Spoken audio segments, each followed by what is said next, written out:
Hello guys, welcome to my YouTube channel. When today I am here once again and I welcome everybody. आप सब लोग जो यहाँ पर आए हैं उनका बहुत बहुत स्वागत है, अभिनंदन है, आप सबको नमन है। चलिए, पिछली क्लास में अपन ने देखा था कि कॉन्स्टिट्यूशन के क्या क्या बेसिक्स हैं। तो बेसिक्स ऑफ कॉन्स्टिट्यूशन अपन ने पिछली बार देखे थे, जिसके अंदर अपन ने देखा था कि कॉन्स्टिट्यूशन क्या होता है। अपन ने देखा था उसके यूजर्स क्या क्या हैं, कॉन्स्टिट्यूशन क्यों है, उसकी क्या यूटिलिटी है, उसके क्या फीचर्स अपन आज देखेंगे। और स्टेट क्या होता है, नेशन क्या होता है, स्टेट और नेशन में क्या डिफरेंस होता है, कॉन्स्टिट्यूशनल मोरालिटी क्या होती है। तो ये कुछ बेसिक चीज़ें थी जो अपन ने पिछले बार कवर करी थी। आज अपन स्टार्ट कर रहे हैं the salient features of Indian constitution, यानी कि कॉन्स्टिट्यूशन के जो बेसिक फीचर्स हैं आज अपन वो देखेंगे। तो सबसे पहला जो कॉन्स्टिट्यूशन का बेसिक फीचर है वो है रिटन कॉन्स्टिट्यूशन। ठीक है, रिटन कॉन्स्टिट्यूशन कॉन्स्टिट्यूशन जो होता है वो दो तरीके के होते हैं, एक होता है ओरल, एक होता है रिटन। ओरल कॉन्स्टिट्यूशन जैसे कि ब्रिटेन में पाया जाता है, जहाँ पे पार्लियामेंट्री कन्वेंशंस को ही फॉलो किया जाता है। और रिटन कॉन्स्टिट्यूशन जैसा कि आपको यूएसए में मिलता है, जहाँ पे कॉन्स्टिट्यूशन प्रॉपरली एक बुक के फॉर्मेट में लिखा हुआ है। ठीक है, तो ये हमारा कॉन्स्टिट्यूशन कैसा है? हमारा कॉन्स्टिट्यूशन ब्रिटेन के जैसा नहीं है, बल्कि यूएसए के जैसा है। लिखा है हमने उसे, उसकी प्रॉपर एक किताब है प्रिंटेड फॉर्मेट में। ठीक है, सेकंड जो इसका फीचर है वो ये है कि it is borrowed from various other constitutions. अच्छा, ये जो पॉइंट है इसका, ये बहुत ही कॉन्ट्राडिक्टरी पॉइंट भी है, क्योंकि कई लोग कहते हैं कि आपका कॉन्स्टिट्यूशन कॉपीड है, आपने इसे चुराया है, आपने कॉपी पेस्ट करा है। It is just a matter of copy and paste. ये एक इल्ज़ाम है जो कि हमारे कॉन्स्टिट्यूशन पर लगता है। सो आपको क्या लगता है कि ये सही है? देखिए, हमने क्या करा है, हमने हमारे कॉन्स्टिट्यूशन के अंदर बहुत सारी जगह से बहुत सारी अलग अलग कॉन्सेप्ट्स को लिया है। आप समझ रहे हैं? जितने इम्पोर्टेंट फीचर्स हैं हमने उनको लिया है, लेकिन हमने उसे कॉपी पेस्ट नहीं करा है। हमने फंडामेंटल राइट्स का कॉन्सेप्ट लिया, लेकिन हमने fundamental rights as it is copy नहीं कर लिया। हमने इंडियन नीड्स को सूट करते हुए अपने फंडामेंटल राइट्स को ड्राफ्ट करा। इसी तरह से अगर आप सीएजी को देखते हैं, तो इंग्लैंड के अंदर सीएजी जो है वो पार्लियामेंट का पार्ट होता है, लेकिन इंडिया के अंदर CAG is not part of parliament. कहने का मतलब ये है कि yes, it is a beautiful patchwork of various constitutions. हमने बहुत सारे कॉन्स्टिट्यूशन से बहुत अच्छी अच्छी चीज़ें ली हैं, लेकिन किसी भी तरह से ये कॉपी पेस्ट नहीं है। हमने सिर्फ कॉन्सेप्ट लिया है, द कंटेंट इज ओरिजिनल। हमने इमरजेंसी का कॉन्सेप्ट लिया है, लेकिन इमरजेंसी का कंटेंट हमारा खुद का है। हमने फंडामेंटल राइट्स का कॉन्सेप्ट लिया है, लेकिन अंदर का जो कॉन्सेप्ट है वो हमारा है। हमने प्रेसिडेंट बैठाया, लेकिन हमने president as it is USA से कॉपी थोड़ा ही कर लिया। हमने नहीं करा ना। यूएसए के प्रेसिडेंट और इंडिया के प्रेसिडेंट में डिफरेंस है। इसी तरह से इंडिया की पार्लियामेंट और यूके की पार्लियामेंट में डिफरेंस है, जो अपन आगे देखेंगे। तो basically what we mean to say is that yes, it is a borrowed constitution, but it is not a copy paste. Only the concepts have been taken, and it is designed according to Indian context to suit the Indian needs, and thus it is called sui generis. हमने हमारे needs के according इस constitution को draft करा। तो हमारा constitution एक सुई जनरस कॉन्स्टिट्यूशन है। For example, in the parliamentary system of England, sorry, CAG is part of parliament, but CAG is not part of Indian parliament. ठीक है, आगे चलते हैं। Third is constitutional morality. ये मैं आपको बहुत डिटेल में समझा चुकी हूँ। हमारे कॉन्स्टिट्यूशन के अंदर अपनी कुछ एक मोरालिटी, अपने कुछ मॉरल्स हैं जिन्हें वो इनकॉर्पोरेट करता है। जैसे कि हमारा कॉन्स्टिट्यूशन फंडामेंटल राइट्स की बात करता है, हमारा कॉन्स्टिट्यूशन डेमोक्रेसी की बात करता है, हमारा कॉन्स्टिट्यूशन इंडिपेंडेंट जुडिशरी की बात करता है, हमारा कॉन्स्टिट्यूशन राइट टू एजुकेशन की बात करता है। ठीक है ना? तो ये सब क्या है?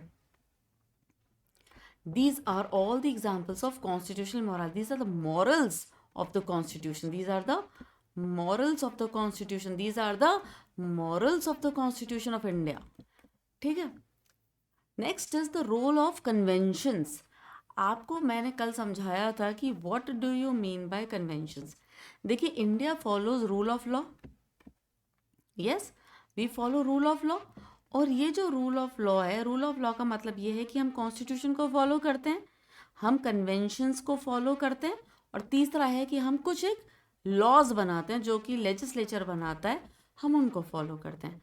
तो यहाँ पे कह रहे हैं हमारे कॉन्स्टिट्यूशन के अंदर में कन्वेंशंस का भी रोल है।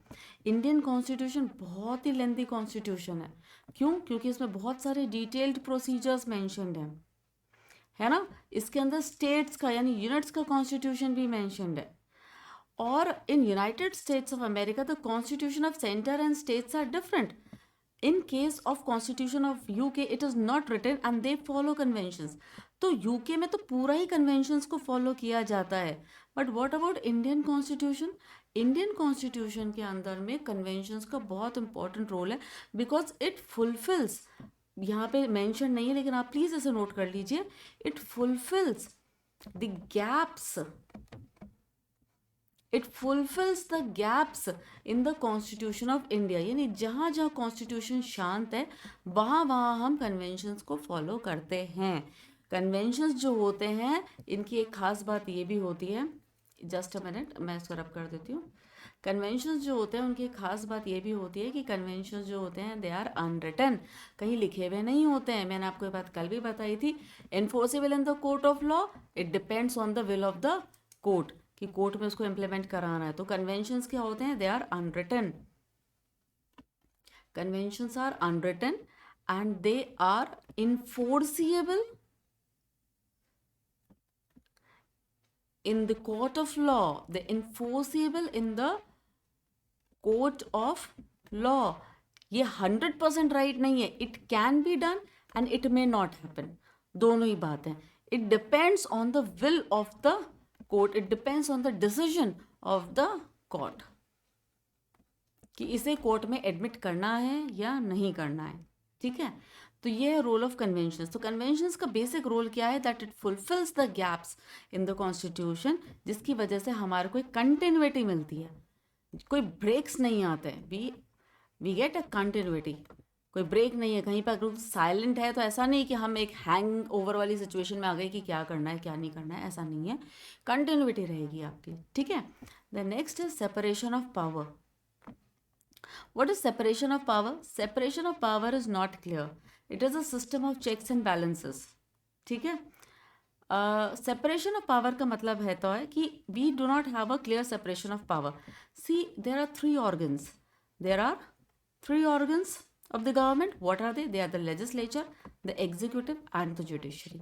हमने इनके बीच में सेपरेशन ऑफ पावर तो रखा है कि आपका अलग काम है, आपका काम है लॉ बनाने का, आपका काम है उनको इम्प्लीमेंट करने का, और आपका काम है देखने का कि ये जो लॉज बन रहे हैं और ये जो एग्जीक्यूटिव काम कर रहा है ये कहीं से भी कॉन्स्टिट्यूशन ऑफ इंडिया के अगेंस्ट तो नहीं है, कॉन्स्टिट्यूशन के प्रोविजंस को वायलेट तो नहीं कर रहा है। अब मैं आपको बताती हूँ कि इंडिया के अंदर में क्या है। India follows a system of checks and balances. What does it mean? It simply means कि हमारे यहाँ पे यूनाइटेड स्टेट्स ऑफ अमेरिका की तरह से क्लियर सेपरेशन ऑफ पावर नहीं है कि एग्जीक्यूटिव एकदम ही अलग है और जुडिशरी एकदम। देखो, वी हैव इंडिपेंडेंट जुडिशरी। आप बोलेंगे जुडिशरी में तो कहाँ इंटरफेरेंस है, लेकिन इस इंडिपेंडेंट जुडिशरी के अंदर में भी जजेस का रिमूवल का प्रोसेस जो है वो एक लेजिस्लेटिव प्रोसेस है। तो लेजिस्लेचर का एक चेक हुआ किसके ऊपर? जुडिशरी के ऊपर।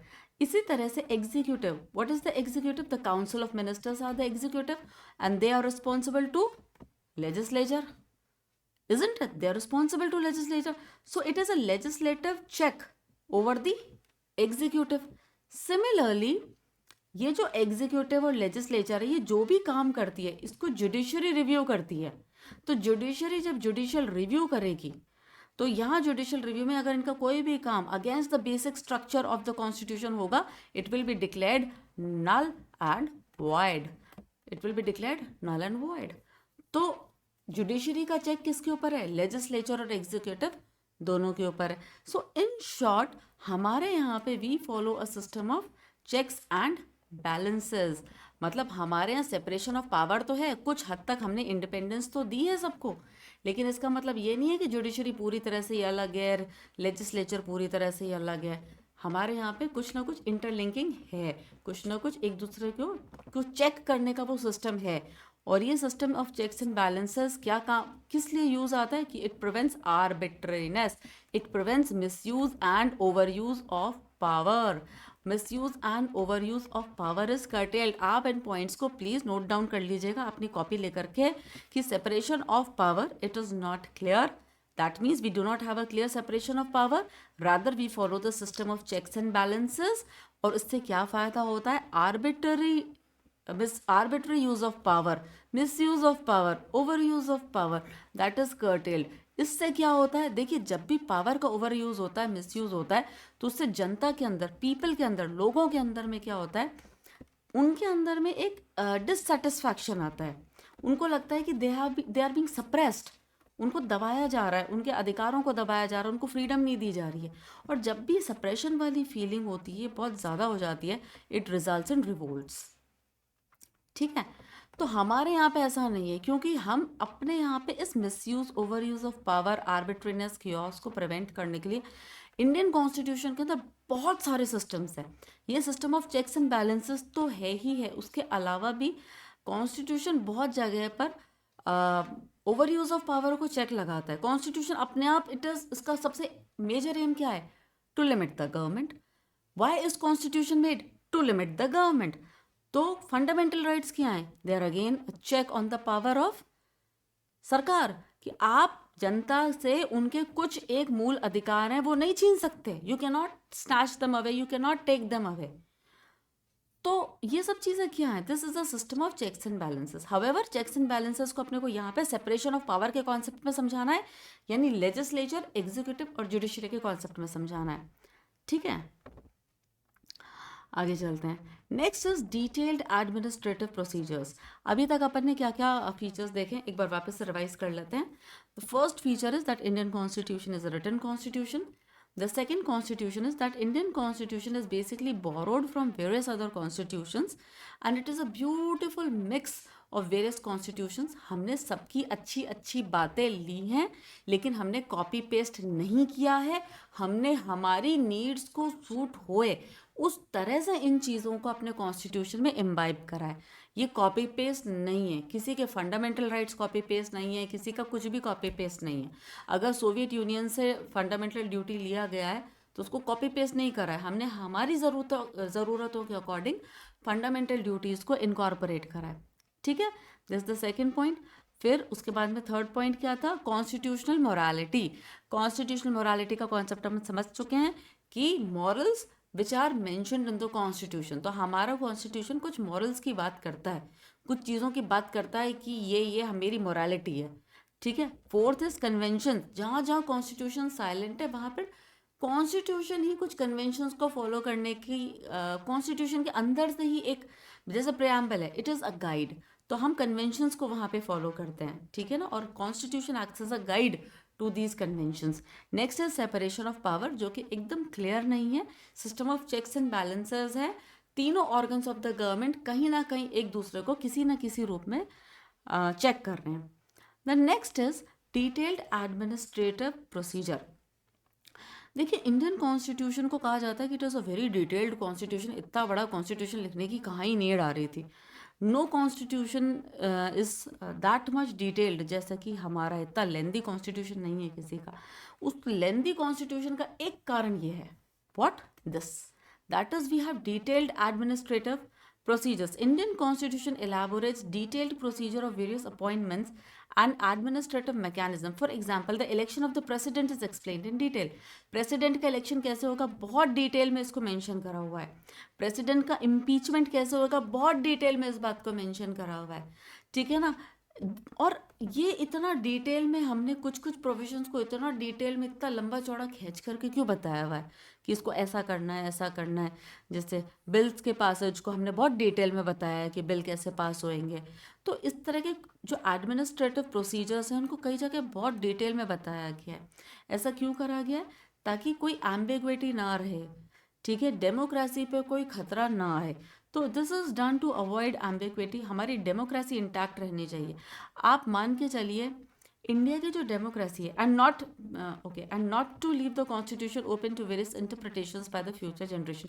देखो, हमारे जो कॉन्स्टिट्यूशन के जो फ्रेमर्स है, the framers of our constitution, उनका ये था कि कुछ जगह तो वो ये चाहते हैं कि फ्यूचर में एज पर द सिचुएशन आप उसे डिसाइड करिए, लेकिन कुछ चीज़ें ऐसी हैं जो वो चाहते हैं कि कभी भी चेंज ना हो, नो चेंज। ठीक है, कुछ चीज़ें ऐसी जो वो चाहते हैं that there should be no change. अब ये जो चीज़ें हैं जहाँ पे अपन ये मांगते हैं कि नो चेंज, तो वो क्या है कि कोई चीज़ चेंज नहीं होनी चाहिए, जैसे प्रेसिडेंट का इलेक्शन, समझ रहे हैं, जैसे कि पासेज ऑफ द बिल्स, जैसे कि इमरजेंसी को कितने टाइम तक रखना है, इतने टाइम के बाद में उसको है ना फिर से अप्रूवल देना है, तो इमरजेंसी का डिटेल्ड प्रोविजन, इसके इतने डिटेल्ड प्रोसीजर्स हमने इसलिए डाले हैं ताकि, क्योंकि ये वो प्रोविजंस हैं जो कि कहीं ना कहीं हमारी डेमोक्रेसी को, हमारे जो बेसिक फीचर है हमारे कॉन्स्टिट्यूशन का, ये उनको इम्पैक्ट करने वाले फीचर है। कोई तानाशाही ना आ जाए, मनमानी ना करने लग जाए सरकार, है ना, ऐसा ना हो कि कॉन्स्टिट्यूशन में ही ऐसा चेंज कर दे कि अब मोनोक्रेसी रहेगी भैया, अब तो राजा का बेटा राजा होएगा। इस तरह की चीज़ें हमारे कॉन्स्टिट्यूशन में अलाउड नहीं है, है ना। तो ये कॉन्स्टिट्यूशन का हमारे बेसिक फीचर है कि हमने कुछ चीज़ों को इतना इंटैक्ट कर दिया कि प्रेसिडेंट ऐसे ही अपॉइंट होगा। अब समझ रहे हैं, एक बिल होएगा वो ऐसे ही पास होएगा।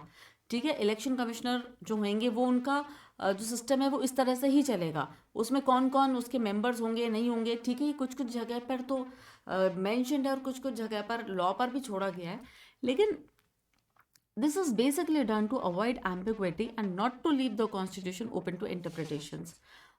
That is it. Next is no separate state constitution.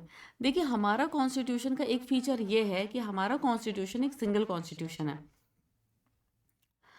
Single constitution का मतलब ये है कि हमारा जो कॉन्स्टिट्यूशन है, जैसे यूनाइटेड स्टेट्स ऑफ अमेरिका की अगर अपन बातें करें, तो अमेरिका के अंदर क्या होता है कि एक तो कॉन्स्टिट्यूशन है, constitution of the USA, the nation, the entire state, पूरा राज्य का मतलब पूरे देश का कॉन्स्टिट्यूशन अगर अपन बोलें, और दूसरा हर स्टेट जो उनके स्टेट्स है, हर स्टेट का अपना एक सेपरेट कॉन्स्टिट्यूशन है। ठीक है, ये अपने कॉन्स्टिट्यूशन के अकॉर्डिंग ही अपना राज्य चलाते हैं, और एक है पूरे नेशन का कॉन्स्टिट्यूशन। हमारे यहाँ पर इस तरह से दो अलग अलग कॉन्स्टिट्यूशन नहीं होते हैं, हमारे यहाँ पे सिंगल कॉन्स्टिट्यूशन है, there is no constitution of the state. तो जो लोग ये कहते हैं कि that Indian constitution is a very lengthy constitution, है ना, उस लेंदी कॉन्स्टिट्यूशन के पीछे एक कारण ये भी है कि डिटेल्ड प्रोसीजर्स तो है ही, लेकिन एक कारण ये भी है कि हमारे यहाँ पे स्टेट से रिलेटेड सारे मैटर्स भी हमारे नेशन के कॉन्स्टिट्यूशन में ही तो मेंशन्ड है, हमने कुछ अलग अलग तो करा नहीं है। ठीक है, the next is the various problems addressed.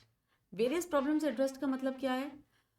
देखो इंडिया की जो सोसाइटी है, it is a heterogeneous society, it is not homogeneous कि हमारे पास एक ही कास्ट के लोग हों, एक ही रिलीजन के लोग हैं, सिर्फ ज्यूज ही रह रहे हैं यहाँ पे, या फिर सिर्फ सुन्नी मुसलमान रह रहे हैं, या फिर सिर्फ हिंदू रह रहे हैं। अच्छा, अपने यहाँ तो अगर अपन ऐसे बोलें कि हिंदूज रह रहे हैं, ठीक है, हिंदूज आर इन मेजोरिटी, तो हिंदूज के अंदर में भी फिर 4 ऑफ द कास्ट डिवीजन है, फिर कास्ट के अंदर में भी सब कास्ट तो पता ही नहीं, पूछो ही मत कितनी कितनी सारी हैं, उनके अपने अलग ही झोल झमेले चलते रहते हैं। ऐसा नहीं है कि ब्राह्मण क्षत्रिय वैश्य और इससे कुछ होता है, इससे कुछ नहीं होता आगे। अब गुजर अपना अलग वो डिमांड करेंगे, जाट्स के अपने वो हैं इंटरेस्ट हैं, वो अपने इंटरेस्ट के बारे में बात करेंगे, ब्राह्मण्स जो है वो अपने इंटरेस्ट के बारे में बात करेंगे, और अलग अलग कम्युनिटी जैसे माहेश्वरी कम्युनिटी वो हो सकता है अपने इंटरेस्ट। तो we have many communities, Indian society is very heterogeneous in terms of religion, है ना, रिलीजन कितना मतलब डाइवर्स है। फिर दूसरा है caste discrimination, third is language. आपको पता ही है लैंग्वेज की बेसिस पे इंडिया में शुरू में तो रिवोल्ट्स हो गए थे कि जो स्टेट्स बनेंगे they should be formed on linguistic basis, और इसको लेकर के कितनी सारी कमिटीज बनी थी जैसे कि जेवीपी कमेटी है ऐसे। तो language is also a problem हमारे यहाँ तो, कि हम मराठी स्पीकिंग है, हम गुजराती स्पीकिंग है, कहीं पे राजस्थानी को लेके तो बहुत, आप जहाँ पर भी देख रहे हैं, लेकिन राजस्थानी को लेकर के तो बहुत विवाद है, क्योंकि राजस्थानी को भी हम एक मतलब शेड्यूल्ड लैंग्वेज का दर्जा दिलाना चाहते हैं कि वो भी एक शेड्यूल्ड लैंग्वेज हो। Rajasthani is why not a scheduled language, जबकि उसका अपना एक पुराना इतिहास है, तो वो एक अलग ही लैंग्वेज है। फिर आप तो ये छोड़ो, राजस्थान के अंदर अंदर में भी आप देखिएगा कि इस राजस्थान के अंदर अंदर में भी हर जगह पे आप यहाँ की भाषा, वेस्टर्न राजस्थान की भाषा एकदम अलग होएगी, इस सदर्न राजस्थान की अलग होगी, जयपुर के आसपास ढूंढाड़ी बोलेंगे, और इधर आप चले जाएंगे ईस्टर्न में तो यहाँ पे यूपी का टच आ जाएगा, तो यहाँ पे ब्रज भाषा और इस तरह का डायलेक्ट जो होता है वो ज़्यादा बोला जाता है। और गंगानगर के साइड में चल जाएंगे तो हो सकता है वहाँ पे पंजाब वगैरह भाषा, जो पंजाब हरियाणा की जो लैंग्वेज है उसका टच होएगा। झुंझुनू साइड में चले जाएंगे अगर आप, तो झुंझुनू साइड में हरियाणा की जो लैंग्वेज है, हरियाणवी लैंग्वेज का वो इम्पैक्ट आएगा। तो language is a very big problem in India. मतलब हमारे यहाँ पे बहुत हिट्रोजीनियस लैंग्वेजेस हैं और आपको सारे ही लैंग्वेज बोलने वालों को साथ लेकर के चलना है, ठीक है ना। Gender gender is a problem. भाई साहब, मेल्स को ज़्यादा राइट्स हैं और फीमेल्स को नहीं है इन इंडियन सोसाइटी। और ये बात तो हम सभी जानते हैं कि males are more privileged as compare to females. तो हमको ऐसे भी प्रोविजंस बनाने हैं जिसके अंदर में मेल्स और फीमेल्स दोनों का बराबर का ही वो हो अपॉर्चुनिटी, और उनके साथ में भी कुछ गलत ना हो। तो हमने मेल्स और फीमेल्स को लेकर के भी प्रोविजंस बनाने हैं। फिर उसके अंदर ट्राइबल्स, ट्राइबल्स के हित का भी ध्यान रखना है हमारे को, ठीक है। एंड हाँ, this is autonomous tribal councils बनाए गए हैं, जैसे कि शेड्यूल 5 शेड्यूल 6 के अंदर में हमने बात करी है। फिर एग्रीकल्चर से रिलेटेड बहुत सारी प्रॉब्लम्स हैं, चिल्ड्रन से रिलेटेड बहुत सारी प्रॉब्लम्स। तो ऐसे बहुत सारी प्रॉब्लम्स हैं जो हमारे कॉन्स्टिट्यूशन के अंदर में ही एड्रेस करी गई हैं कि है ना, वाटर से रिलेटेड डिस्प्यूट हो जाएगा तो क्या करना है, जॉब्स में सिलेक्शन करना है तो किस तरह की बॉडीज होंगी, UPSC RPSC state public service commissions होंगे। तो ये बहुत सारे diverse of the problems, religious diversity, cultural diversity, linguistic diversity, इन सब को हमारे कॉन्स्टिट्यूशन में ही केटर करा गया है, ठीक है। तो ये हमारे कॉन्स्टिट्यूशन का एक फीचर भी है कि हमारे यहाँ इस कॉन्स्टिट्यूशन में सारी तरह की प्रॉब्लम्स एड्रेस्ड है और हम एक हीट्रोजीनियस सोसाइटी को एक साथ में लेकर के चल रहे हैं, ठीक है। लेकिन दूसरी बात एक ये भी कि अगर आपसे पूछे why is Indian constitution lengthy, तो ये उसका भी एक आंसर है कि Indian constitution is lengthy because बहुत सारी प्रॉब्लम्स को, तो this is also an answer to this question why it is lengthy, okay. Next, अब हमने इतनी सारी प्रॉब्लम्स को एड्रेस कॉन्स्टिट्यूशन में ही क्यों करा? द रीजन इज सेम जो मैंने आपको पहले बताया है, कॉन्फ्लिक्ट्स नहीं होंगे।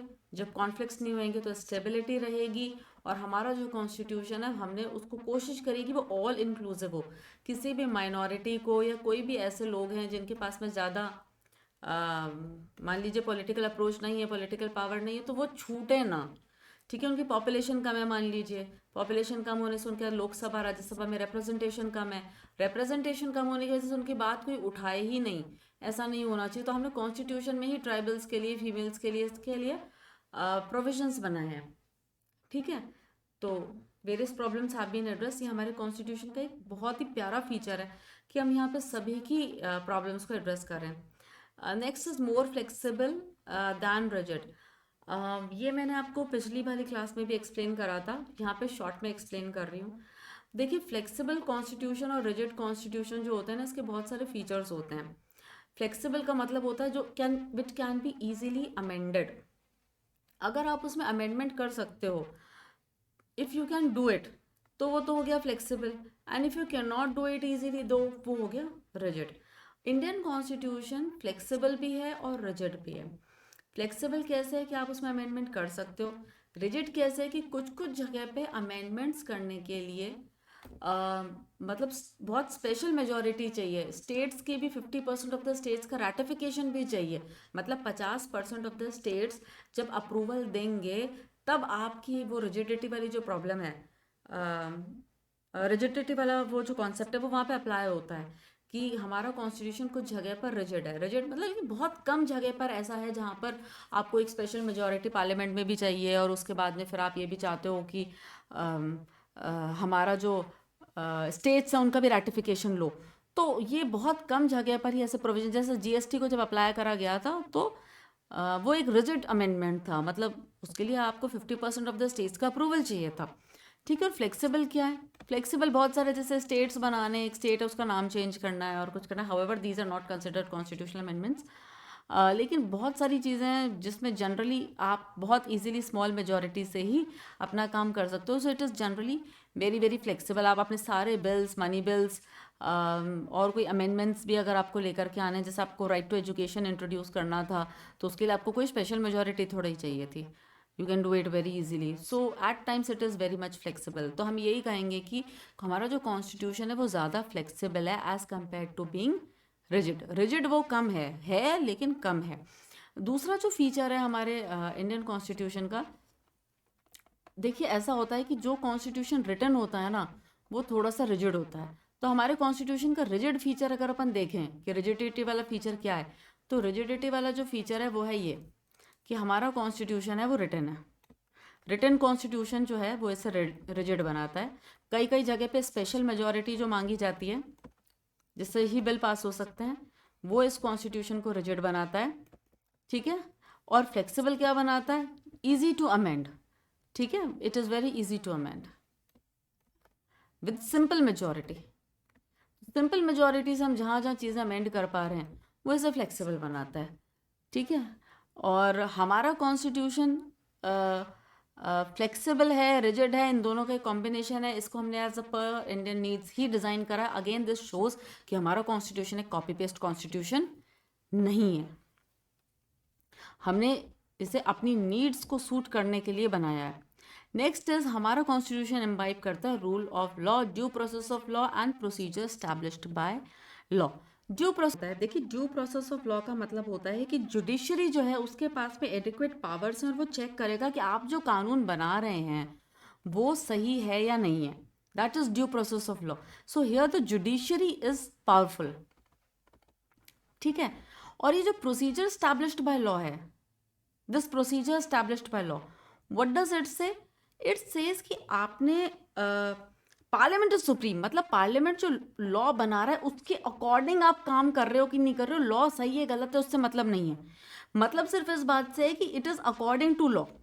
जो लॉ पार्लियामेंट ने बनाया है तो यहाँ पे पार्लियामेंट्री सुप्रीमेसी की बात आ जाती है। ठीक है। तो procedure establish by law parliamentary supremacy की बात करता है। आप खुद समझ सकते हैं पार्लियामेंट्री सुप्रीमेसी की बात कर रहा है तो कॉन्सेप्ट कहाँ से आया होगा। और ये जो कॉन्सेप्ट है ड्यू प्रोसेस ऑफ लॉ, ये कहाँ से आया होगा? यूएसए से। ठीक है। तो due process of law judiciary को सुप्रीमेसी देता है और ये कहता है कि लॉ को एक चेक करें। और देखिए जो ड्यू प्रोसेस ऑफ लॉ है, क्यों नीड है हमें ड्यू प्रोसेस ऑफ लॉ की? सबसे पहली बात यह है to uphold a fundamental rights. Parliament तो कल को एक ऐसा कानून बना देगा बाय कि आप है ना, और ऐसा बीच में हुआ भी, अपन आगे देखेंगे कि कोई फंडामेंटल राइट को आप कर्टेल कर सकते हैं। लेकिन ड्यू प्रोसेस ऑफ लॉ में जुडिशरी आएगी और वो कहेगी कि नहीं, फंडामेंटल राइट्स को कर्टेल नहीं किया जा सकता। तो this is due process of law to up. इसका सबसे प्राइम बेनिफिट यही है। ये गलत हो गया, अपहोल्ड नहीं है, यहाँ पे अपहोल्ड है। To uphold fundamental rights. ठीक है, to uphold the fundamental rights. Fundamental rights को अपहोल्ड करने की क्यों जरूरत है? बिकॉज आप समझिए कि the state is considered to be the biggest violator of fundamental rights. Fundamental rights का सबसे बड़ा वायलेशन अगर कोई कर सकता है ना किसी का, तो वो स्टेट कर सकता है। Whenever state tries to go beyond the constitution of India, the constitution limits it. Constitution एक लिमिट लगाएगा, आप कॉन्स्टिट्यूशन के बियॉन्ड जाओगे तो कॉन्स्टिट्यूशन ही लिमिट लगाएगा ना स्टेट की पावर के ऊपर।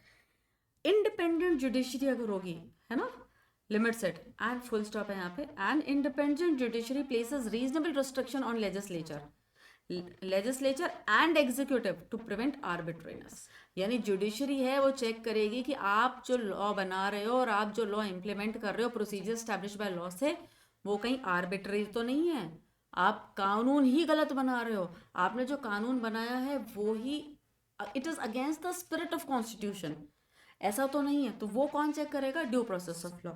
ठीक है। दूसरा इसका बेनिफिट ये है कि इससे फेडरलिज्म भी अपहोल्ड होता है। ठीक है, इट अपहोल्ड टू अपहोल्ड, इसमें भी मिस्टेक है, it is to uphold federalism, that is to prevent the state and parliament arbitrariness. ठीक है, फेडरलिज्म अपहोल्ड रहेगा, ना तो स्टेट सेंटर के जुरिस्डिक्शन में और ना सेंटर स्टेट के जुरिस्डिक्शन में इंटरफेयर करके एक दूसरे के राइट्स को स्नैच अवे कर सकते हैं। इसके लिए हमने आर्टिकल 246 शेड्यूल 7 और उसमें 3 लिस्ट भी बनाई है। ठीक है। तो हमारे क्या है कि हमारा ड्यू प्रोसेस ऑफ लॉ के बेसिकली दो ही एम है। First is to uphold the fundamental rights and number 2 to uphold federalism, that is to prevent the state and parliament arbitrariness. ठीक है। The benefits of procedure established by law. अब अपन ने जो प्रोसीजर स्टैब्लिश्ड बाय लॉ देखा था, मतलब parliament कानून बनाएगा और उसी वो जो भी कानून बनाएगा, अब आपको तो बुद्धि नहीं लगानी है, आम आदमी को तो बिल्कुल नहीं लगानी है, एग्जीक्यूटिव को तो बिल्कुल नहीं लगानी है।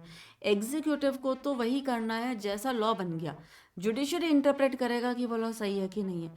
तो एग्जीक्यूटिव का काम क्या है कि जैसे लॉ बनाए उसी के उसी फॉर्म में उसको इम्प्लीमेंट करवाना है। ये जुडिशरी का काम है, एग्जीक्यूटिव का काम है। तो एग्जीक्यूटिव फॉलो करेगा प्रोसीजर एस्टैब्लिश्ड बाय लॉ। ठीक है। लॉज का क्या काम होता है आप खुद समझिए। पार्लियामेंट में कौन लोग हैं? पार्लियामेंट में वो लोग हैं जिनको पीपल ने इलेक्ट करा, because we are a democracy. इन लोगों ने बोला कि ये जो लोग हैं, फॉर एग्जाम्पल दिस पर्सन, ये हमारे नुमाइंदे हैं, ये हमारे रिप्रेजेंटेटिव हैं। तो वी फॉलो रिप्रेजेंटेटिव डेमोक्रेसी। अब ये लोग जो कानून बनाएंगे वो किसका विल दर्शाता है? वो जनता का विल दर्शाता है। It reflects the will of the people. तो लॉज जो होते हैं वो क्यों बनाए जाते हैं? क्योंकि इन लोगों ने इनको इलेक्ट करा। तो ये जो लॉज बनाएंगे वो क्यों बनाएंगे? ताकि ये लोग जो सेटिस्फाई हो।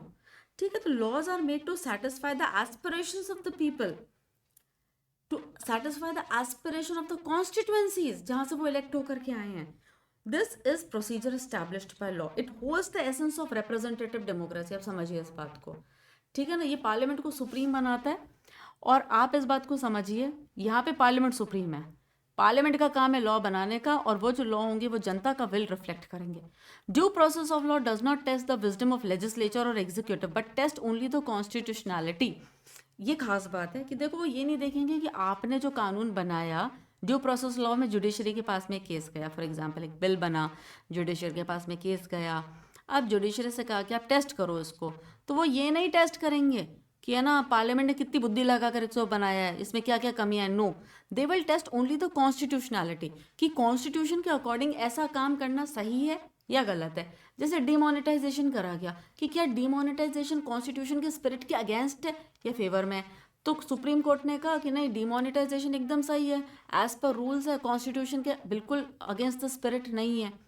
दूसरा, जब एनजेएसी का मैटर आया, नेशनल जुडिशियल अपॉइंटमेंट कमीशन, जब इन्होंने कहा कि तुम्हारे लिए ही लेकर आ गए, तो इन्होंने कहा no no, this is void because it is against the constitution, it is against the constitutionality.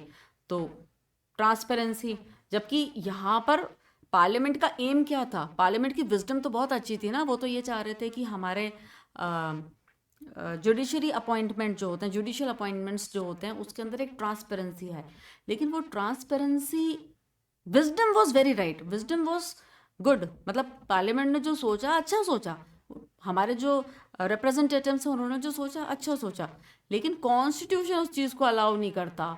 तो उन्होंने कहा एनजेएसी इज वॉइड। क्यों अलाउ नहीं करता? बिकॉज इससे क्या, अनड्यू इंटरफेरेंस, वो जो हमने कहा ना सेपरेशन ऑफ पावर, वो सेपरेशन ऑफ पावर कहीं ना कहीं डाइल्यूट हो रहा है। इसलिए एनजेएसी को सुप्रीम कोर्ट ने वॉइड डिक्लेयर कर दिया कि दिस इज नॉट राइट। अब आते हैं सबसे इंपॉर्टेंट टॉपिक पे आज के, जो हमारे कॉन्स्टिट्यूशन का एक बहुत इंपॉर्टेंट फीचर, और वो है फेडरलिज्म। फेडरलिज्म के अंदर अपन सारी चीज़ें पढ़ेंगे। क्या क्या पढ़ेंगे एक बार पढ़ लीजिए। Number 1, dual government and division of power. Dual government का मतलब ये है स्टेट की सरकार, राज्य की सरकार, एंड डिवीजन ऑफ पावर, मतलब सेंटर के पास क्या पावर है, स्टेट के पास क्या पावर है, वो अपन ने जो आर्टिकल 246 में लिस्ट की बात करी वो देखेंगे। Supremacy of the constitution. Federation जो होता है उसके अंदर कॉन्स्टिट्यूशन का सुप्रीम होना बहुत ज़रूरी होता है, क्योंकि अगर कॉन्स्टिट्यूशन सुप्रीम नहीं होगा तो अगर सेंटर मान लीजिए ज़्यादा पावरफुल है, तो सेंटर क्या करेगा, स्टेट के जो राइट्स हैं उनको कटेल करके अपने पास ले आएगा। और अगर स्टेट पावरफुल होगा तो सेंटर के राइट्स छीनेगा और अपने आप में इंडिपेंडेंट होने की कोशिश करेगा या अपने पास उनकी पावर्स लेगा। तो सुप्रीमेसी ऑफ द कॉन्स्टिट्यूशन का मतलब होता है कि आपके अधिकार भी सही हैं, आपके अधिकार भी सही हैं, और कैसे काम होएगा, जैसा कॉन्स्टिट्यूशन बोलता है वैसे ही काम होगा। Third is independent judiciary. Judiciary अगर आप इसके एरिया में आ रहे हो और स्टेट सेंटर के एरिया में आ रहा है, तो judiciary will intervene in between and say this is against the constitutionality, this is against the constitution of India. Fourth, federation में रिटन कॉन्स्टिट्यूशन। रिटन कॉन्स्टिट्यूशन की खास बात मैंने अभी बोला, तो रिटन कॉन्स्टिट्यूशन का मतलब होता है कि वो रिजिड होता है, इजीली चेंज नहीं किया जा सकता। तो आप इजीली किसी के राइट्स, किसी के एरिया में इंटरफेयर नहीं कर सकते, हस्तक्षेप नहीं कर सकते ज़बरदस्ती। तो रिटन कॉन्स्टिट्यूशन है वो एक रिजिडिटी देता है और दोनों के राइट्स को प्रिजर्व करता है। सुप्रीमेसी ऑफ द कॉन्स्टिट्यूशन आ चुका है, इंडिपेंडेंट जुडिशरी आ चुका है, बाय कैमरल लेजिस्लेचर। देखिए लोकसभा जो है वो विल ऑफ द पीपल से, ठीक है, आपने, जनता ने, सबने इलेक्ट करा, अलग अलग कॉन्स्टिट्यूएंसी से लोग आए, लेकिन राज्यसभा जो है ये पूरी तरह से स्टेट्स का रिप्रेजेंटेशन करता है। राज्यसभा रिप्रेजेंट स्टेट्स, इसीलिए जब स्टेट से रिलेटेड कुछ कुछ बिल्स पास करने होते हैं तो उसमें राज्यसभा की परमिशन ली जाती है। तो वहाँ पे स्टेट्स के राइट को, कि सेंटर कभी स्टेट्स को दबा ना पाए, स्टेट्स के राइट्स का ऐसा नहीं हो कि मन मर्जी से स्टेट्स के राइट्स को अपने पास में स्नैच अवे कर ले, वो नहीं हो। इसलिए बाय कैमरल लेजिस्लेचर, और उसमें भी Rajya Sabha, it represents our federation. Then you have division of financial powers. Financial powers clearly defined है हमारे कॉन्स्टिट्यूशन में कि स्टेट की फाइनेंशियल पावर्स क्या है, सेंटर की फाइनेंशियल पावर्स क्या है। फ्लेक्सिबल कॉन्स्टिट्यूशन, फ्लेक्सिबल कॉन्स्टिट्यूशन है, रिजिडिटी भी है और फ्लेक्सिबिलिटी भी है। फ्लेक्सिबल कॉन्स्टिट्यूशन फेडरेशन को कैसे प्रमोट करता है? फ्लेक्सिबल कॉन्स्टिट्यूशन का मतलब होता है कि ये चेंज किया जा सकता है, it can be changed according to needs and aspirations of the people. तो जब ये needs and aspirations of the people, needs and aspiration of the state के अकॉर्डिंग अगर आप उसे चेंज करोगे, जैसे कि आपको लगा कि एडमिनिस्ट्रेशन के लिए एक पर्टिकुलर स्टेट है, आंध्र प्रदेश, इसे दो में बांट देना चाहिए, एक आंध्र प्रदेश और दूसरा तेलंगाना, और इससे जब शेड्यूल 1 है हमारा, जहाँ पर सारे नेम्स ऑफ द स्टेट्स वगैरह मैंशनड है, उसमें भी चेंज होएगा, तो it is easy to do it, ठीक है ना, इट इज़ फ्लेक्सिबल, और ये स्टेट्स के लिए बेनिफिशियल ही है। इसमें कोई सेंटर अपना पास में कोई पावर नहीं लेकर के आ रहा है ना, तो दिस इज इट। और फेडरेशन के पावर्स क्या है? Integrated judiciary. हमारे यहाँ पे जो जुडिशरी है, देखिए यूनाइटेड स्टेट्स ऑफ अमेरिका के अंदर में क्या होता है कि जुडिशरी जो होती है, स्टेट्स के अंदर में जो कोर्ट्स होते हैं, स्टेट के कोर्ट्स अलग होते हैं, वो सिर्फ स्टेट लिस्ट के जो मैटर्स होते हैं ना उन्हीं पे एडजुडिकेट करते हैं, और सेंटर के जो कोर्ट्स होते हैं ना वो अलग होते हैं, वो सिर्फ सेंट्रल लिस्ट के मैटर्स पे एडजुडिकेट करते हैं। लेकिन इंडिया के अंदर ऐसा नहीं है, इंडिया के अंदर सुप्रीम कोर्ट, सुप्रीम कोर्ट के नीचे है हाई कोर्ट, जो स्टेट्स के अंदर में होते हैं, और हाई कोर्ट के नीचे होते हैं आपके डिस्ट्रिक्ट कोर्ट्स। लेकिन ये तीनों अलग अलग कोर्ट्स नहीं है, ये ऐसा नहीं है कि डिस्ट्रिक्ट लेवल की बातें ही सुनेंगे, ये जो है ये स्टेट लेवल की, उस स्टेट की बातें, स्टेट लिस्ट की बातें सुनेंगे, और ये सेंटर, ऐसा नहीं है। ये एक हायरार्की है, ये इंटीग्रेटेड है, यहाँ पे केस जाएगा, यहाँ से यहाँ जाएगा, और फिर हाई कोर्ट से सुप्रीम कोर्ट में ट्रांसफर होएगा, ये एक हायरार्की ऑफ वो है। लेकिन दिस इज इंटीग्रेटेड जुडिशरी, अलग अलग सेंटर और स्टेट के कोर्ट्स हमारे यहाँ पर नहीं है। हमारी इलेक्टोरल मशीनरी की अगर आप बात करेंगे, तो इलेक्शन कमीशन ऑफ इंडिया ये सेंटर में भी चुनाव करवाता है और यही स्टेट में भी चुनाव करवाता है। अकाउंट कीपिंग एंड ऑडिट, देखिए हमारे यहाँ पे CAG जो होता है ना, वही अकाउंट्स की ऑडिट करता है, वही चेक करता है सारा का सारा, ठीक है।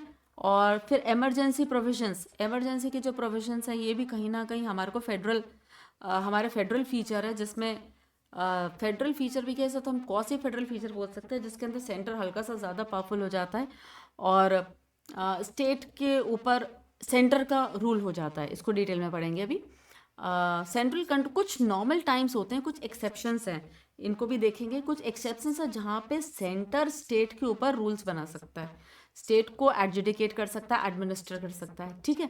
तो नॉर्मल टाइम्स में भी, इमरजेंसी के टाइम पे तो होता ही होता है, लेकिन कुछ आर्टिकल्स के अंदर नॉर्मल टाइम्स में भी स्टेट ऐसा कर सकता है। कुछ डायरेक्टिव्स होते हैं जो सेंटर स्टेट को देता है कि तुमको ये काम करना है, तो वो काम स्टेट को करना होता है।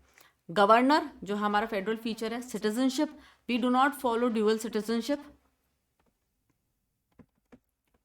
We do not follow dual citizenship, please remember this. हमारे यहाँ पे सिंगल सिटीजनशिप है, दैट इज़ इंडियन। हमारे यहाँ पे स्टेट्स की सिटीजनशिप नहीं है, जैसे कि यूनाइटेड स्टेट्स ऑफ अमेरिका में होती है। पब्लिक सर्विसेज की बात करें, हमारे यहाँ पे 3 तरह की सर्विसेज होती हैं, एक होती हैं सेंट्रल, एक होती हैं स्टेट, और दूसरी होती है all India services. All India services के अंदर 3 सर्विसेज आती हैं, एक होती है IAS, एक होती है IPS, एक होती है फॉरेस्ट सर्विस। तो ये जो 3 सर्विस होती हैं इनको ऑल इंडिया सर्विसेज कहा जाता है, ठीक है। ये ऑल इंडिया सर्विसेज का जो कॉन्सेप्ट है ये कहीं ना कहीं हमारे को जोड़ के रखने के लिए है, ठीक है। सेंटर की अलग सर्विस हैं, स्टेट की अलग सर्विसेज हैं, ये तो फेडरल फीचर हो गया। और ये जो ऑल इंडिया सर्विसेज हो गया ना, ये यूनिटरी टिल्ट देता है, मतलब क्वासी फेडरल फीचर है। तो अपन फेडरलिज्म और क्वासी फेडरलिज्म यहाँ पर मैंने इकट्ठे डाला है, अपन इसको सेपरेट करेंगे, सेग्रीगेट करेंगे, लेकिन ये फेडरल फीचर्स तो हैं, ठीक है। आगे चलते हैं। देखिए व्हाट इज़ अ फेडरेशन। हमारा जो फेडरेशन है, उस फेडरेशन में एक सेंटर भी है और एक स्टेट भी है, ये ठीक है। हमारे यहाँ पे फेडरेशन है, उसमें सेंटर भी है और उसमें स्टेट भी है। लेकिन कलर चेंज कर लेते हैं, just a minute, I think this is okay. चलिए, तो सेंटर भी है और स्टेट भी है, ठीक है। सेंटर है और स्टेट है। फेडरेशन के अंदर में क्या होता है, हमारा इंडियन फेडरेशन ऐसा है जिसमें सेंटर ज़्यादा स्ट्रांग है, ठीक है। Indian federation is something different, we have a strong centre. देखो आइडियल फेडरलिज्म क्या होता है, आइडियल फेडरलिज्म वो होता है कि सेंटर के power is equals to state के power. This is ideal federalism. आप इसे इसी फॉर्मेट में लिखना, ऐसे मत लिखना, तो आपको क्या रिवाइज करने में इजी रहेगा। तो central powers is equals to state के पावर्स, इसे अपन कहते हैं आइडियल फेडरलिज्म, ठीक है। In India we have division of power between the center and the state, but the center has more power, that means the power tilt is towards the center। तो हम कहते हैं कि हमारे यहाँ पे फेडरेशन तो है, but this federation it has a tilt towards the center, that means we have a strong center, a federation with a strong center, ठीक है। But the power is tilted more towards the centre, हमारा जो power tilt है वो centre की तरफ ज़्यादा है। That is Indian federalism is something which has having a strong centre, or we can say this is quasi-federalism and this is done to favor Indian needs, ठीक है। अब आप समझिए कि इंडिया का जो फेडरलिज्म है, why is India federal, this is the first question that should arise. इसको आप इस तरह से लिखिएगा जब अपने नोट्स में बनाए तो फेडरलिज्म, और इसके ऐसे दो पार्ट्स बनाइए ऐसे। पहला जो पार्ट लिखिए कि व्हाई इंडिया इज फेडरल, क्यों हमने फेडरलिज्म को अडॉप्ट किया, और दूसरा लिखिए कि व्हाई सेंटर, फेडरलिज्म तो किया लेकिन व्हाई सेंटर इज स्ट्रॉन्ग। तो वो एक सेकंड क्वेश्चन यहाँ पे लगाइए आप, ठीक है। अब अपन पढ़ रहे हैं पहला, व्हाई इज इंडिया फेडरल। तो इंडिया फेडरल क्यों है, देखिए इंडिया इज फेडरल बिकॉज हमारे यहाँ पे क्या है, ड्यूअल गवर्नमेंट है। हमारे यहाँ पे डिवीजन ऑफ पावर है, किसमें, between the centre and the state. Article 246 7th schedule, जिसके अंदर में 3 लिस्ट दी गई हैं, यूनियन, स्टेट और कॉन्करेंट। यूनियन लिस्ट पे कौन कानून बनाता है, सेंटर बनाता है। स्टेट लिस्ट पे कौन कानून बनाता है, स्टेट बनाता है। कॉन्करेंट लिस्ट पे कौन कानून बनाता है, दोनों बनाते हैं। लेकिन अगर दोनों ने कानून बना दिया और अलग अलग बना दिया तो सेंटर का कानून चलेगा, ठीक है। On the concurrent list both the state and centre can make the laws. Next, ठीक है, यहां तक समझ में आया कि व्हाई इज इंडिया फेडरल। दूसरा जो कारण है कि हमारे यहाँ पर क्या है, we have supremacy of the constitution, ये हमने बोला, दिस इज अगेन अपन ने भी बात करी थी, this is a central federalism का ही एक फीचर है। तीसरा we have independent judiciary, independent judiciary की अपन ने बात करी थी यहाँ पर। इंडिपेंडेंट जुडिशरी मतलब due process of law, right, due process of law को हम फॉलो करते हैं। अगर लॉ कुछ ऐसा बन रहा है जो कि which is against the constitutional spirit, against the constitutional morality, against the basic structure doctrine, तो उस चीज़ को कटेल कर दिया जाएगा, उस चीज़ को जुडिशरी वॉइड डिक्लेयर कर देगी कि ये सही नहीं है, ठीक है। It does not let the centre and state encroach on each others powers, this is very important. और इसीलिए हमारे यहाँ पे एक इंडिपेंडेंट जुडिशरी है। इंडिपेंडेंट जुडिशरी का यही काम है कि आप सेंटर स्टेट पे, और स्टेट जो है वो सेंटर के ऊपर एनक्रोच नहीं कर सकता है। आप इधर नहीं आ सकते और आप इधर इसके पावर्स को एनक्रोच नहीं कर सकते हैं। और ये दोनों को लिमिट में भी रखता है, आपका दायरा इतना, आपका दायरा इतना, और एक इंडिविजुअल की जो लिबर्टी है वो आप हैम्पर नहीं कर सकते, आप छीन नहीं सकते हो। ये भी फेडरलिज्म का ही एक फीचर है। अगला अपन ने बात करी थी why we have a strong centre. देखिए मैं आपको बताती हूँ, जस्ट अ मिनट, स्लाइड,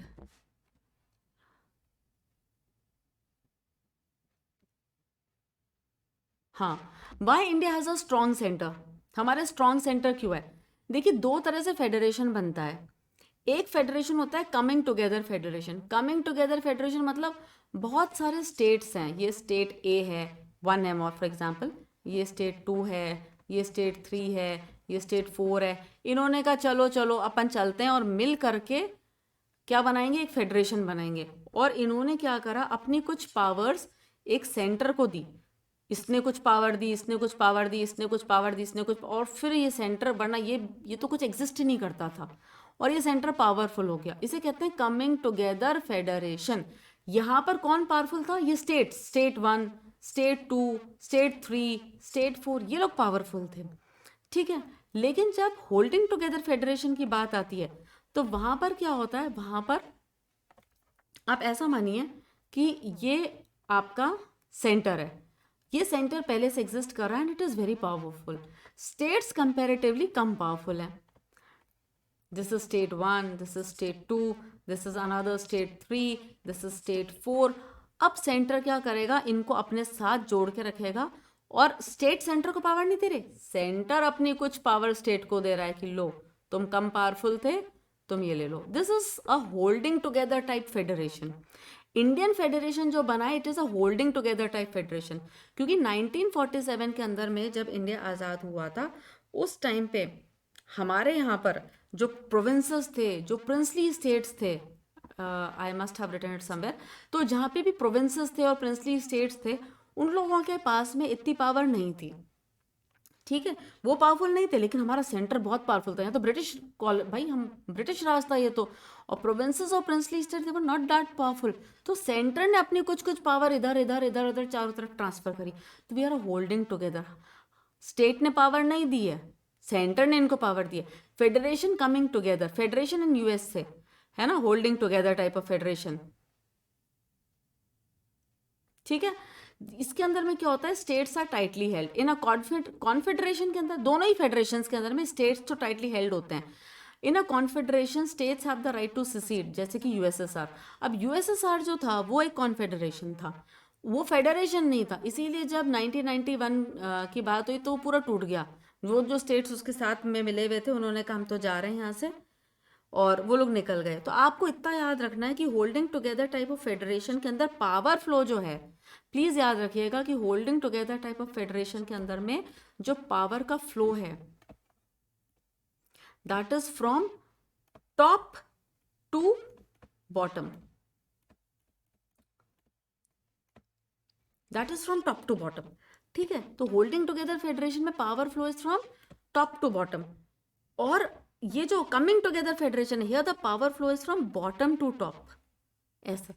ठीक है, ये बात आपको याद रखना है। और टॉप टू फ्लो, टॉप से नीचे पावर का फ्लो हो रहा है, तो जाहिर सी बात है सेंटर थोड़ा ज़्यादा पावरफुल तो रहेगा ही हमेशा, और इसीलिए इस तरह के फेडरलिज्म को अपन कहते हैं क्वासी फेडरलिज्म, यानी centre is more powerful and therefore India has more powerful centre. So we are basically a quasi federal state because we are holding together type federation. आपको ये बात समझनी होगी, होल्डिंग टुगेदर फेडरेशन है हम coming together type की federation नहीं है। इंडिया का सेंटर हमेशा से स्ट्रांग था, और इसीलिए हम एक क्वासी फेडरल कंट्री हैं। यूएसए के अंदर जो फेडरलिज्म है वो ऐसा है कि वहाँ पे सेंटर की पावर और स्टेट की पावर एकदम बराबर है, वो एक आइडियल फेडरलिज्म है। तो ये जो फेडरलिज्म है ये यूएसए के अंदर में है, इस तरह का जो फेडरेशन है। ठीक है, आप ये भी देखेंगे कि यूएसए के अंदर में जो सेनेट है, वहाँ पे हर स्टेट से दो दो मेंबर्स ही आते हैं। आपका चाहे इस स्टेट, कोई स्टेट इतना सा है तो भी, और कोई स्टेट इतना बड़ा है तो भी, सबसे दो ही लोग आएंगे। यहाँ पे बहुत कम पॉपुलेशन होगी, यहाँ पे मान लीजिए बहुत ज़्यादा पॉपुलेशन होगी, तब भी हर स्टेट से दो लोग ही आएंगे, बिकॉज यहाँ पे सेंटर और स्टेट सबके पास में सारे स्टेट्स आपस में इक्वल पावर शो करते हैं। लेकिन हमारे राज्यसभा में ऐसा नहीं है, इंडियन राज्यसभा में ऐसा नहीं है ना। इंडिया की जो राज्यसभा है, वहाँ पर ये देखिए सारा लिखा हुआ है, आप इसे जस्ट गो थ्रू हो सकते हैं, एक बार पॉज करके इसे पढ़ लीजिएगा पूरा, कि हमारा सेंटर जो है it is more powerful and everything. So we are a quasi federal with a strong centre because we are a holding together type federation, है ना। इंडियन सेंटर जो है बहुत स्ट्रांग रहा है हमेशा से ही, इंडिपेंडेंस 1947 से ही, और सेंटर ने अपनी कुछ कुछ ट्रांसफ़र जो है ना वो स्टेट्स को ट्रांसफ़र करी है। यानी हमारा जो मोड ऑफ फॉर्मेशन है वो क्या है, हमारा जो मोड ऑफ फॉर्मेशन वो है होल्डिंग टुगेदर टाइप फेडरेशन। ठीक है, वहीं पर अगर आप अमेरिका की बात करते हैं, वहाँ पे सेंटर और स्टेट के बीच में एकदम बराबर पावर्स हैं। The power of United States of America that is senate, senate के अंदर हमारे यहाँ पे इक्वल रिप्रेजेंटेशन है, हर स्टेट से दो मेंबर आते हैं irrespective of the size and population. India के अंदर है राज्यसभा जो स्टेट्स का रिप्रेजेंटेशन करती है, लेकिन वहाँ पे हर स्टेट से बराबर मेंबर नहीं आते। There is unequal representation of states but equal representation of population, क्योंकि हम पॉपुलेशन के हिसाब से राज्यसभा में लोगों को बुलाते हैं कि जिस स्टेट की पॉपुलेशन ज़्यादा है वहाँ से ज़्यादा मेंबर्स आएंगे राज्यसभा में, जिस स्टेट की पॉपुलेशन कम है वहाँ से कम लोग आएंगे राज्यसभा में। So we have unequal representation of states but we have equal representation of population. This is a very important line.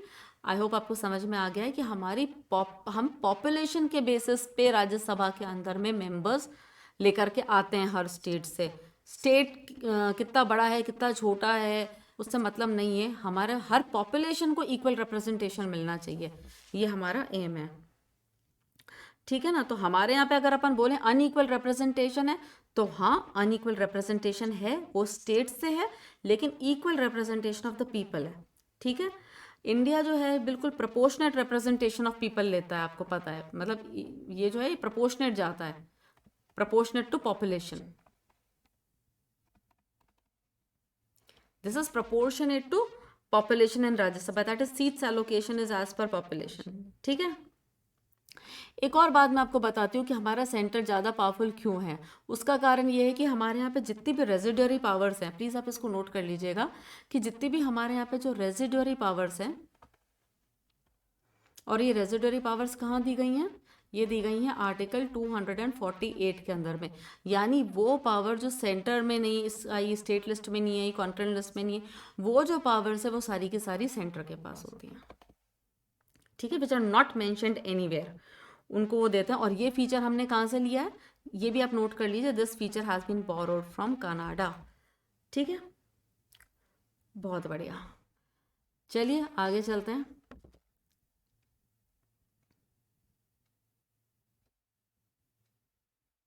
ये strong centre, why we have a strong centre, उसके मतलब समरी में मैंने यहाँ पे पॉइंट्स लिख दिए हैं सारे के सारे, जो अपन ने बताया कि देखिए स्टेट क्यों पावरफुल है, क्योंकि मोड ऑफ फॉर्मेशन अभी अपन ने बात करा, मोड ऑफ फॉर्मेशन यहीं पे आप इनको अपने पीको नोट्स की तरह से लिख रहे हैं, mode of formation holding type है ना, it is not coming together, it is holding together type of federation. ठीक है। दूसरा unequal representation of states in Rajya Sabha, हाँ स्टेट्स का अनइक्वल रिप्रेजेंटेशन है, और इसी के साथ में आप आगे लिख दीजिए बट प्रोपोर्शनेट रिप्रेजेंटेशन और equal representation of population, proportionate of population. ठीक है। दूसरा रेजिडरी पावर्स, इसी के आगे लिख लीजिए आर्टिकल 248, और ये कहाँ है, ये किसके पास है, ये सेंटर के पास है, ये स्टेट को नहीं दिए गए। सेपरेट कॉन्स्टिट्यूशन ऑफ स्टेट, ये हमारे यहाँ पे होता ही नहीं है, इसका मतलब ये है कि कॉन्स्टिट्यूशन जो है वो सेंटर वाला ही स्टेट में लगेगा। No power to states to amend the constitution, this is very important कि कॉन्स्टिट्यूशन अमेंडमेंट बिल जो होते हैं वो कभी भी स्टेट लेजिस्लेचर में इंट्रोड्यूस नहीं कराए जा सकते हैं। ठीक है। Boundaries of the state, state की मर्जी के बिना, इसको अपन आगे डिटेल में पढ़ेंगे, स्टेट की मर्जी के बिना सेंटर स्टेट की बाउंड्रीज को ऑल्टर कर सकता है, उसका नाम बदल सकता है, उनको डिवाइड कर सकता है, एवरीथिंग, मतलब everything can be done, and उसमें स्टेट की कोई बस एक छोटी सी राय मांगी जाती है, और वो भी कोई ज़रूरी नहीं है कि सेंटर उसको माने माने ना माने, उसको इग्नोर कर दिया जाता है और सेंटर के मनमर्जी के हिसाब से वो बनता है। सिंगल सिटीजनशिप, स्टेट्स की तो कोई सिटीजनशिप होती ही नहीं है, हमारे यहाँ पे सिर्फ इंडियन सिटीजनशिप है। और पब्लिक सर्विसेज के अंदर में हमने एक ऑल इंडिया सर्विसेज डाल दिया है, जो ऑल इंडिया सर्विसेज क्या करता है, स्टेट्स को भी, मतलब वैसे तो सेंटर के अंदर में आता है, प्रेसिडेंट अपॉइंटमेंट देते हैं इनको, लेकिन ये काम कहाँ करते हैं, स्टेट्स में करते हैं। तो बेसिकली हमारे को होल्ड करके रखते हैं, स्टेट्स को ऑल टुगेदर होल्ड करके रखते हैं, सेंटर को पावर देते हैं ये। ठीक है। Next is quasi federalism. हाँ, तो हमने बोला कि हमारे पास फेडरलिज्म है, लेकिन हमने अपन ये देखा कि हमारा सेंटर जो है वो स्ट्रांग है। सेंटर के स्ट्रांग होने का मतलब ये है कि हम क्वासी फेडरल हैं। तो क्वासी फेडरल का क्या मतलब है, क्वासी फेडरल का मतलब है कि इसका नीड क्या है। देखो, क्वासी फेडरलिज्म की नीड ये है कि अगर हम हमारे स्टेट्स को इक्वल पावर दे देते हैं, तो हमारी इंडियन सोसाइटी है वो इतनी हीट्रोजीनियस सोसाइटी है कि हर दूसरे दिन कोई ना कोई जाति के बेसिस पे, धर्म के बेसिस पे, भाषा के बेसिस पे वो लोग कहते हैं कि हमें तो अलग होना है। तो पहली बात तो ये कि किसी तरह के रिवोल्ट्स को अपन कर्टेल करें, इसलिए भी हमने क्वासी फेडरलिज्म को अपॉइंट किया। दूसरा जो इसका फीचर है वो ये है कि जैसे इन टाइम्स ऑफ कैलामिटी, जैसे अभी कोविड आया, तो कोविड के टाइम पे हमने क्या करा, एक unified response, where is it, हाँ, एक यूनिफाइड रिस्पॉन्स हम दे सकें। ऐसा नहीं कि हर स्टेट अलग अलग अपने हिसाब से काम कर रहा है, हमें लॉकडाउन लगाना है, हमें मूवमेंट को, माइग्रेशन को कर्टेल करना है, तो ऑल ओवर इंडिया हमने एक साथ में ही ये सब कुछ इम्प्लीमेंट करवाया। ठीक है। तो इसे अपन कहते हैं यूनिफाइड रिस्पॉन्स देने के लिए क्वासी फेडरलिज्म, यानी सेंटर का स्ट्रांग होना ज़रूरी है। दूसरा, देखिए ऐसा होता है कि टैक्स कलेक्शन इक्वालिटी लेकर आने के लिए, इक्वालिटी कैसे आएगी, ऐसा सोचिए, more tax is collected from the rich state, most tax is collected from the rich state, and more tax collected from the state too, and it is given to the state which has less tax collection। जहाँ पे tax collection कम होगा वहाँ पर उस state को अपन वो पैसा दे सकते हैं। यानी कि वो जो पुअर स्टेट है, रिच स्टेट से आप टैक्स कलेक्शन करोगे, पुअर स्टेट के अंदर आप दोगे, कैसे दोगे? इंफ्रास्ट्रक्चर डेवलप करोगे, रोड डेवलप करोगे, पानी की व्यवस्था करोगे, या गरीब लोगों के लिए पीडीएस से आप पब्लिक डिस्ट्रीब्यूशन सिस्टम सब सामान वो करोगे, तो पुअर स्टेट को दोगे। स्टेट कलेक्ट टैक्सेस, है ना। तो इससे क्या होता है कि रिच स्टेट जो होते हैं और पुअर स्टेट जो होते हैं उनके बीच में एक इक्वालिटी आएगी। तो इक्वालिटी लेकर आने के लिए, और दूसरा एक यूनिफाइड रिस्पॉन्स, चाहे वो कलामिटी किसी भी चीज़ में आपको यूनिफाइड रिस्पॉन्स देना है, कोई वॉर हो जाए, कोई नेशनल कलामिटी आ जाए, कोविड टाइम की सिचुएशन आ जाए, तो वहाँ पे यूनिफाइड रिस्पॉन्स देने के लिए और इक्वालिटी लेकर आने के लिए हमने क्वासी फेडरलिज्म को, यस, क्वासी फेडरलिज्म इंडिया ने अडॉप्ट करा है, और स्टेट को सेंटर के बराबर की पावर नहीं दी है। एक फीचर ये भी है जहाँ पे हम पता करते हैं कि सेंटर का जो कंट्रोल है नॉर्मल टाइम्स के अंदर में भी क्या है, ज़्यादा है ऑन द स्टेट्स। कैसे? देखिए, वैसे तो आर्टिकल 246 जो होता है ये क्या है, ये तीनों लिस्ट देता है कि सेंटर किस लिस्ट पे कानून बना सकता है और स्टेट किस लिस्ट पे कानून बना सकता है। ठीक है, लेकिन कुछ आर्टिकल्स हैं 249, 250, 252, 253, इसको डिटेल में आगे पढ़ेंगे, है ना। ये वो टाइम्स है जहाँ पे centre can legislate over the state matters. मतलब नॉर्मल टाइम्स में कोई इमरजेंसी नहीं है, कुछ नहीं है, नॉर्मल टाइम्स में भी इन 4 आर्टिकल्स के अंदर में आप इनको याद कर लीजिएगा, 4 नंबर हैं ये, 249, 250 एंड 252, 253। ये जो 4 नंबर्स हैं इनको याद कर लीजिए, इनको आगे बहुत डिटेल में पढ़ेंगे अपन। तो ये तो 4 मैटर्स हैं। यहाँ पर नॉर्मल टाइम्स में भी हमारा जो सेंटर है, it can legislate over state matters. In these articles the centre is more powerful. मतलब इस आर्टिकल से हमारा सेंटर पावरफुल तो हो ही रहा है, और जहाँ जहाँ सेंटर ज़्यादा पावरफुल होता शो हो रहा है वो क्वासी फेडरल फीचर होता है। देखो, फेडरल फीचर मतलब सेंटर और स्टेट दो हैं। आइडियल फेडरलिज्म, सेंटर और स्टेट के पास इक्वल पावर है।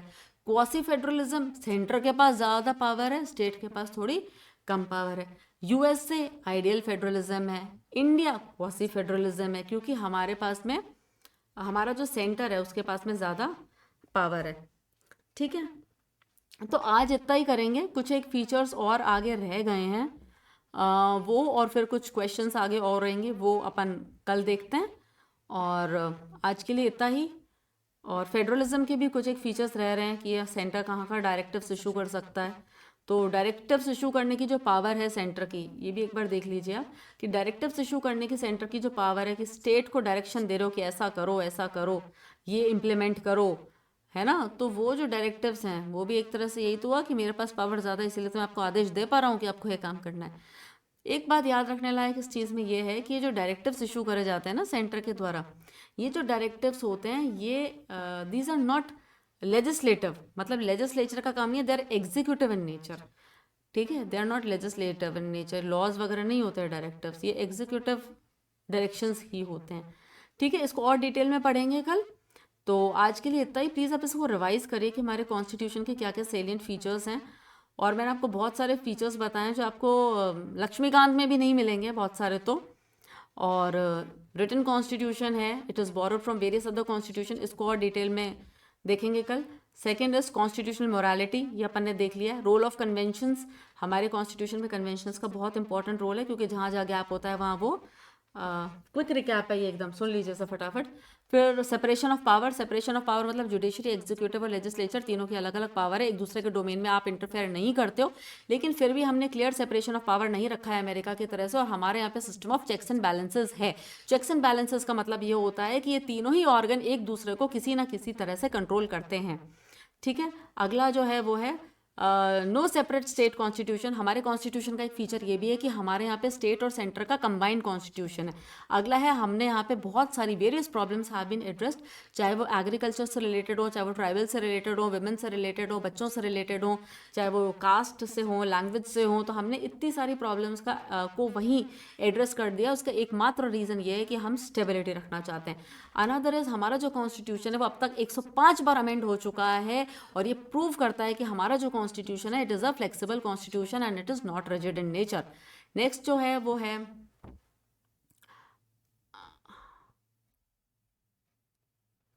हाँ, नेक्स्ट है हमारा constitution due process of law and procedure established by law, दोनों ही चीज़ों को फॉलो करता है। ड्यू प्रोसेस ऑफ लॉ का मतलब होता है कि जुडिशरी है वो किसी लॉ की कॉन्स्टिट्यूशनैलिटी चेक करेगी कि आपने जो लॉ बनाया है वो कॉन्स्टिट्यूशन के अकॉर्डिंग वैलिड है भी कि नहीं है। और प्रोसीजर स्टैब्लिश्ड बाय लॉ का मतलब होता है कि एग्जीक्यूटिव को अब अपना बुद्धि नहीं लगानी है। अगर एक बार लॉ बन गया है तो जो प्रोसीजर लॉ ने स्टैब्लिश करा है आपको उसी प्रोसीजर के अकॉर्डिंग काम करना है। आपको you do not need to test the wisdom कि ये सही है, गलत है, राइट है, रॉन्ग है, एथिकल है, नॉन एथिकल है, मॉरल है, नॉन मॉरल है, ये नहीं देखना है। Just follow the procedure which is established by law. Due process of law के अंदर जुडिशरी के पास में ये राइट है कि वो चेक करेंगे constitutionality. Due process of law America से लिया गया है, प्रोसीजर स्टैब्लिश्ड बाय लॉ हमारा यूके से लिया गया है। नेक्स्ट जो बहुत इंपॉर्टेंट फीचर है हमारा वो है फेडरलिज्म, और ये हम पूरे कॉन्स्टिट्यूशन में बहुत पढ़ेंगे। फेडरलिज्म 3 तरीके का होता है। एक आइडियल फेडरलिज्म होता है जिसमें सेंटर और स्टेट की पावर एकदम इक्वल होती है। एक क्वासी फेडरलिज्म होता है जिसके अंदर सेंटर की पावर ज़्यादा होती है एज कम्पेयर टू स्टेट्स। और एक होता है जिसमें स्टेट्स की जो पावर होती है, quasi federalism, federalism, ideal federalism है ना। आइडियल फेडरलिज्म होता है, क्वासी फेडरलिज्म होता है एंड तो ये जो फेडरलिज्म होते हैं, फेडरलिज्म के अंदर जो होता है वो ये होता है कि हमारे यहाँ पे जो फेडरल फीचर है वो ये हैं कि देखिए हमारे स्टेट के अलग वो है सरकार है, राज्य की अलग सरकार है। हमने पावर डिवाइड कर रखे हैं आर्टिकल 246 के अंदर में, अलग अलग लिस्ट हैं। हमारा कॉन्स्टिट्यूशन सुप्रीम है, कोई एक दूसरे के एरिया में इंक्रोच अपॉन नहीं कर सकता है। अगर करोगे तो हमारे यहाँ पे इंडिपेंडेंट जुडिशरी है जो किसी से दबती नहीं है और वो कह देगी कि आपने जो काम किया है, आप एक दूसरे के एरिया में जो इंक्रोच कर रहे हो वो अनकॉन्स्टिट्यूशनल है और उसे वॉइड डिक्लेयर कर देगी। हमारा कॉन्स्टिट्यूशन हवाबाजी नहीं है कि हवा में कन्वेंशंस के बेसिस पे चल रहा है, बहुत कुछ अच्छे से लिखा हुआ है, यानी सेंटर और स्टेट दोनों के ही राइट्स को प्रोटेक्ट करने के पूरे प्रोविजंस इसमें दिए हुए हैं, डिटेल्ड एडमिनिस्ट्रेटिव प्रोसीजर्स। दूसरा है supremacy of the constitution, constitution से ऊपर कुछ नहीं है, कॉन्स्टिट्यूशन से ऊपर कुछ भी नहीं है, constitution is the supreme thing. और कॉन्स्टिट्यूशन अगर सुप्रीम है तो constitution protects the rights of both the centre and the states. और दूसरा बाय कैमरल लेजिस्लेचर है। ये बाय कैमरल लेजिस्लेचर मतलब लोकसभा भी है, राज्यसभा भी है। तो ये राज्यसभा होना अपने आप में एक federal feature of Indian constitution है। Division of financial power, state अपने अलग सोर्सेज ऑफ फाइनेंस हैं उसके, सेंटर के अलग सोर्सेज ऑफ फाइनेंस हैं, और इनको बहुत क्लियरली डिफाइन करा गया है हमारे कॉन्स्टिट्यूशन के अंदर में, जिसको अपन आगे देखेंगे। तो ये हमारा एक फेडरल फीचर है। और दूसरा हमारा flexible constitution, as per the needs आप इसे, as per the need and the time आप इसे चेंज कर सकते हैं। हमारी जो जुडिशरी है वो इंटीग्रेटेड जुडिशरी है, स्टेट की अलग नहीं है, सेंटर की अलग नहीं है। और ये हमारा एक क्वासी फेडरल फीचर है। इलेक्टोरल मशीनरी जो है ये हमारे सेंटर और स्टेट दोनों का इलेक्शन करवाता है, इलेक्शन कमीशन ऑफ इंडिया, ये भी हमारा एक क्वासी फेडरल फीचर है। अकाउंट कीपिंग एंड ऑडिट दोनों ही कैग करता है, ये हमारा क्वासी फेडरल फीचर है। इमरजेंसी प्रोविजंस की अगर बात करते हैं, इस टाइम पे सेंटर स्टेट के ऊपर अपना रूल स्टैब्लिश करता है और सेंटर इज़ द वन, वो लेजिस्लेट करेगा, उसके एग्जीक्यूटिव डिसीजंस लेगा। तो इमरजेंसी के टाइम पे सेंटर थोड़ा सा पावरफुल हो जाता है, ये हमारा एक क्वासी फेडरल फीचर है। सेंटर का कंट्रोल कुछ जगह पे नॉर्मल टाइम्स में, मैंने आपको 4 आर्टिकल बताए थे जिनके अंदर नॉर्मल टाइम्स के अंदर में भी सेंटर का जो कंट्रोल होता है वो स्टेट के ऊपर आ जाता है। तो ये क्वासी फेडरल फीचर हो गया। सेंटर स्टेट को डायरेक्टिव्स इशू कर सकता है, ये क्वासी फेडरल फीचर हो गया। गवर्नर जो हमने अपॉइंट कर रखा है ये इसका एक क्वासी फेडरल फीचर हो गया, यूनिटरी फीचर हो गया। सिटीजनशिप हमारे यहाँ पे सिंगल है, स्टेट की कोई अलग सिटीजनशिप नहीं है जैसे कि अमेरिका के अंदर में होती है। और पब्लिक सर्विस के अंदर ऑल इंडिया सर्विसेज जो है वो एक क्वासी फेडरल फीचर है इंडिया का। उसके बाद में फेडरेशन की अपन ने बात करी थी, तो फेडरेशन जो होता है वो फेडरेशन हमारा जो है वो एक स्ट्रॉन्ग सेंटर वाला फेडरेशन है। और पहली बात तो हमने फेडरेशन क्यों लिया, फेडरेशन हमने इसलिए लिया ताकि कोई कॉन्फ्लिक्ट वगैरह ना हो, एक यूनिफाइड रिस्पॉन्स हम दे सकें। और स्ट्रॉन्ग सेंटर हमने क्यों लिया, स्ट्रॉन्ग सेंटर हमने इसलिए लिया बिकॉज हमारा जो फेडरेशन बना था वो एक होल्डिंग टुगेदर टाइप फेडरेशन है। फेडरेशन 2 तरीके से बनता है, एक बनता है होल्डिंग टुगेदर, एक बनता है कमिंग टुगेदर। तो हमारा होल्डिंग टुगेदर फेडरेशन है इसलिए वो ज़्यादा स्ट्रांग है। दूसरा ये डायरेक्टिव्स हैं, इसको अपन कल और डिटेल में देखेंगे, जो सेंटर इशू करता है अलग अलग। और ड्यू प्रोसेस ऑफ लॉ को अपन फॉलो करते हैं, ये सब कुछ हो चुका है। तो that is all about it. आप इसे रीड करिएगा एक बार पॉज कर करके, और अगर कोई प्रॉब्लम हो तो please let me know in the comment section. और please like share and subscribe. I hope आपको समझ में आ रहा है। अगर आपको कोई भी प्रॉब्लम हो रही है, आपको लग रहा है कि इसमें कुछ ऑल्टरेशन होना चाहिए, कुछ चेंज होना चाहिए मेरे पढ़ाने के तरीके में, तो आप प्लीज़ मुझे बताइए।